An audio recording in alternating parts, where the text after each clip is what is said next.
บายดียินดีต้อนรับเข้าสู่ละฟาร์มฟาร์มการปลูกถั่วงอกด้วยระบบน้ำบนช่วยจัดการเวลาให้พี่น้องทั้งบ้านและการปลูกถั่วงอกแบบระบบน้ำบนนั้นพอดเวลาเขาก็จะให้น้ำเองโดยอัตโนมัติพี่น้องซึ่งในระบบนี้เขาจะตั้งเวลาไปให้พี่น้องเป็นทีละม้อยแล้วเส้นเก่าเส้นเคยมือนี้ทางละฟาร์มฟาร์มของเราได้โอกาสดีจะได้จัดส่งอุปกรณ์สุดนี้พี่น้องสุดเริ่มต้นไปที่หลัก40เองพี่น้องซึ่งในตัวอุปกรณ์เราทางเฮาจะทดลองไปอยู่ที่ตำแหน่งออนพี่น้องพอพี่น้องเอาไปนำใส่งานจริงให้พี่น้องเอาไปนำใส่อยู่ในที่ตำแหน่งออโต้พี่น้องเพื่อบ่เป็นการเสียเวลาด้านในเนี่ยเฮาจะมาเบิ่งเลยว่ามาเทสทำมือของเฮาเนาะว่าเขาเฮ็ดเรียกแค่บ่พี่น้องเดี๋ยวก่อนพี่น้องก่อนเฮาจะไปเทสเนาะในสุดอุปกรณ์นี่หั่นพี่น้องทางบ้านยังบ่เข้าใจว่าได้อีหยังแน่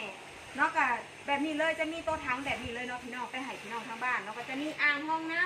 ำทางห้องถังแล้วก็ถังดำพี่น้องอันนี้จะเป็นฝาปิดปากเนาะตัวฝานี่ค่ะทางเฮาก็เจาะหูไปเป็นทีเรียบร้อยแล้วเพื่อให้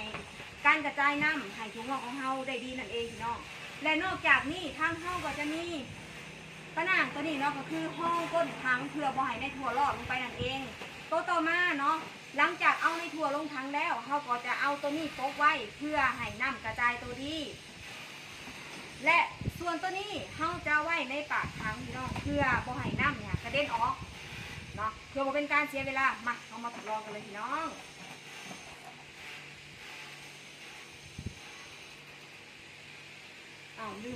ลืมเสียบปลั๊ก นี่เฮ็ดเวียกปกติเด้อพี่น้องเด้อถ้ามือเฮ็ดเวียกปกติได้น้ำก็เฮ็ดเวียกปกติเส้นเดียวกันพี่น้องต้นในเตาถังของเราเนาะก็จะไหลเวียนดีพี่น้องตัวน้ำหูในถังนะพี่น้องจะไหลดีส่วนการไหลดีแบบนี้เราจะช่วยให้การปลูกถั่วงอกของเราน่ะบ่มีอาการเน่าเห็นน้ำมันระบายตัวได้ดีนั่นเองพี่น้อง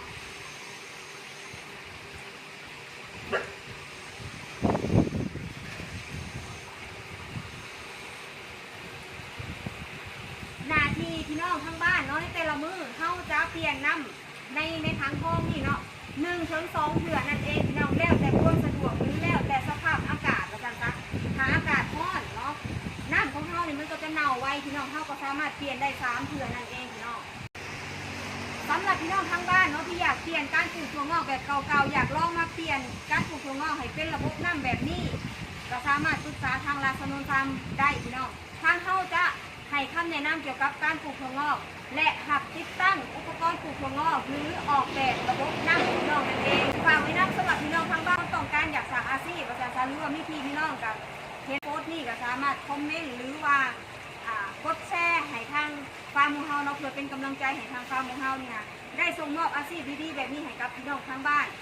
สำหรับคลิปนี้แม่ใหญ่เบสจะขอตัวไปฝากอุปกรณ์ชุดนี้ด้วยมีไส้ขนส่งด้วยพี่น้องเด้อ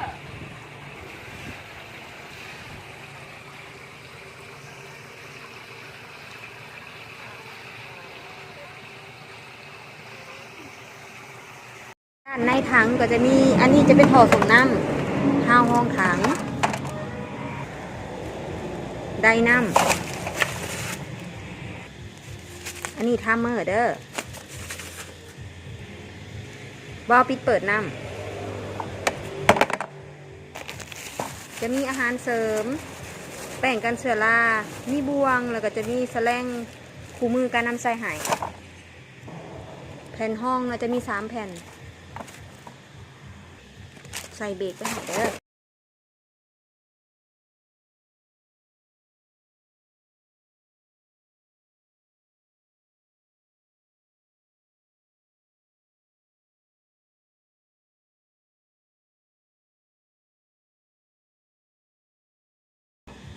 ขอบใจพี่น้องเนาะที่เสื้อมันทางฟาร์มเฮาให้จัดส่งอุปกรณ์และส่งมอบอาชีพดีๆแบบนี้ให้พี่น้องทั้งบ้านหวังว่าคงจะสั่งประโยชน์ให้พี่น้องบ่หลายก็หน่อย